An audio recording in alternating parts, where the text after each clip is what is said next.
Welcome to the JK Latch demonstration.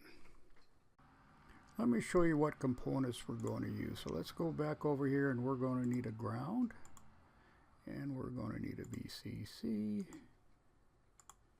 and let's shrink that up a smidge. There we go. And we're going to need a clock voltage. Let's move our ground up, which I missed. And let's go ahead and go to TTL, and we're going to have to go to a different place to find this because they don't have our 74112. We're going to have to grab the IC, but it will work. Good. So let's go back to 74LS and let's grab a 7400. And let's grab some LEDs. So we're going to go to diode. And we could get a orange and I don't know, green. I don't know what we're going to use. And let's grab some resistors. I think we're going to need a 470. 470 resistor. We have our LEDs. Let's grab our switch and go to basics, and it should be right there. There it is, an SPDT. And if we need to reverse it, we could just go ahead and flip it horizontally. Now let's see, is there anything else we need? I don't think so. That looks close. Oh, we need a Tektronix scope. And he's down over here. Okay. Good. And I will give you this file. I'll clean it up a little bit though before.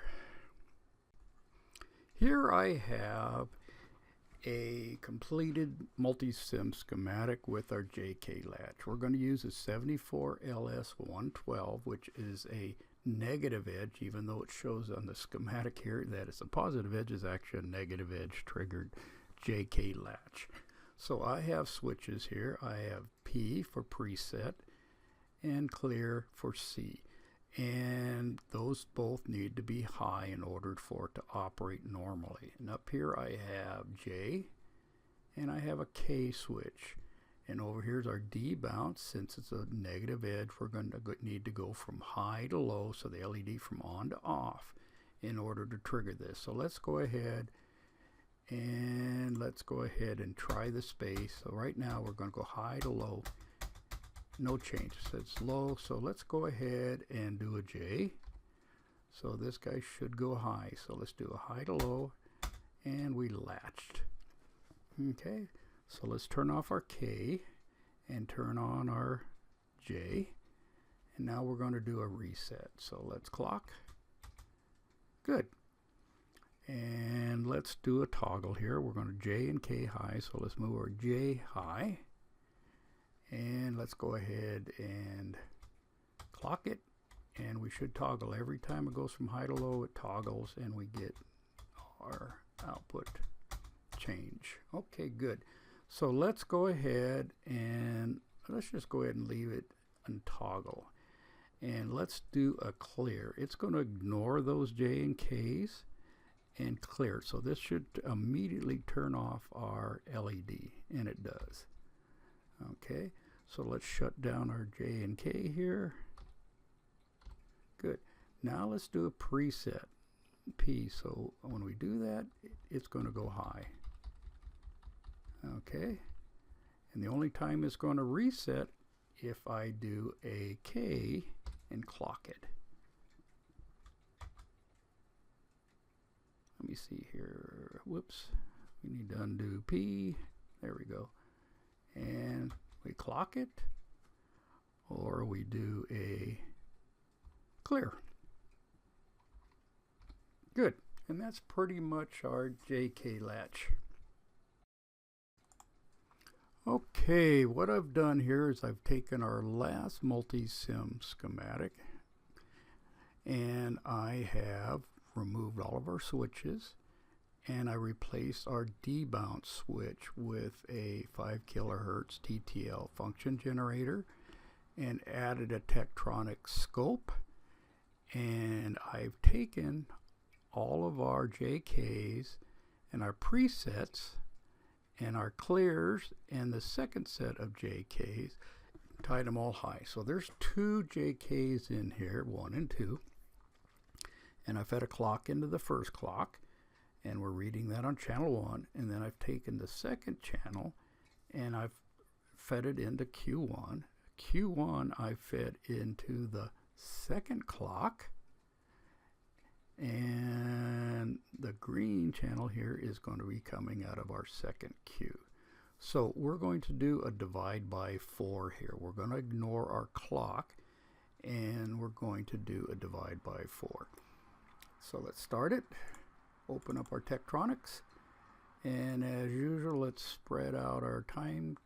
Okay, so let's make these all 5. And let's make our blue 5. There we go. Whoops. 5. And let's make our magenta 5.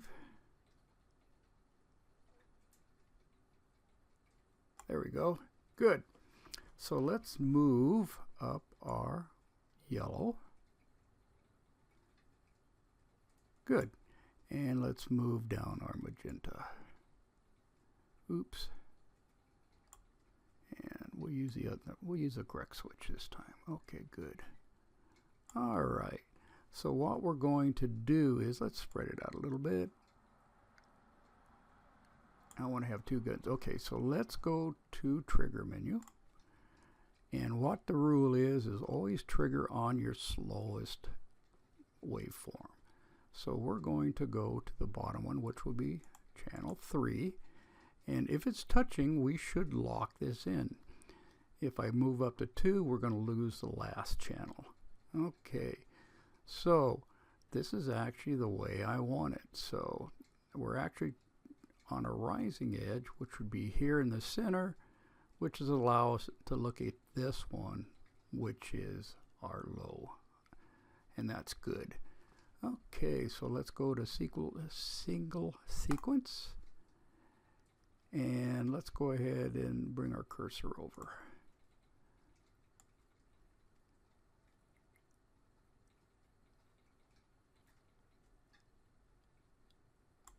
And let's move our other cursor over. And good. So what we have here is a divide by 2 counter. So we have this guy, low, high to low, which is our negative edge, which triggers this one. Okay, and this is high to low, and it's going to trigger the next one. So we're dividing by 2. So let's take a look at our frequencies here. So we're going to go to measure. Channel 1, we're going to look at frequency, back, and we're going to look at channel 2, frequency, and let's go to channel 3, frequency. Okay, so we're see it's a divide by 2 each path. So we got 5 to 2.5 to 1.25. So they're all dividing the frequency by 2. And we got 2 pulses feeding into 1. So this is a divide by 4 because we've got 4 pulses over one of these. Good. Okay, here we have our divide by 4 counter. Here we have our trigger arrow on our slowest channel. And this is where we start our acquisition right here. So our trigger is in between the 2, so let me show you the count. And there's a 0, there's a 0, so we're going to get a 0 there. So we have a 0 here and a 1, so that's going to be our 1 count. Then we have a 1, 0, 0, 1, that's a 2. And then we have a 1, 1, which is a 3. And then we reset at the 4. Good.